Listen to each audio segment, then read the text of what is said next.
एक बार एक सुपरवाइजर एक अंडर कंस्ट्रक्शन बिल्डिंग की 8वीं मंजिल पर खड़ा होता है। उसे ग्राउंड फ्लोर पर खड़े एक मजदूर से बात करनी थी, लेकिन उसकी आवाज़ उस तक नहीं पहुंच पा रही थी। तो सुपरवाइजर अपनी जेब से 20 रुपए का नोट निकालता है और उसे मजदूर की तरफ फेंक देता है। जैसे ही मजदूर उस नोट को देखता है, वो बिना ऊपर देखे चुपचाप नोट को उठाकर अपनी जेब में रख लेता है।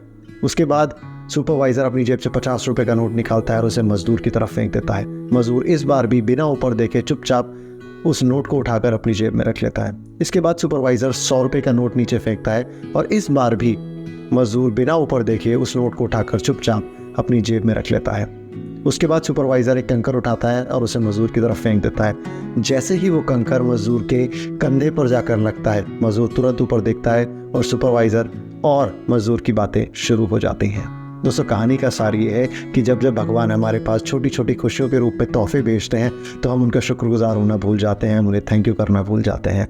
लेकिन जैसे ही हमारी ज़िंदगी में थोड़े से दुख आते हैं, हम भगवान को कोसना शुरू कर देते हैं और पूजा पाठ में लग जाते हैं। अगर हम खुशियों के टाइम पर ही भगवान को याद रखें, उनका नाम जपते रहें, तो हमारे जीवन में शायद दुख आए ना, और अगर दुख आए भी तो हमें उससे लड़ने की हमें शक्ति ज़रूर मिलेगी।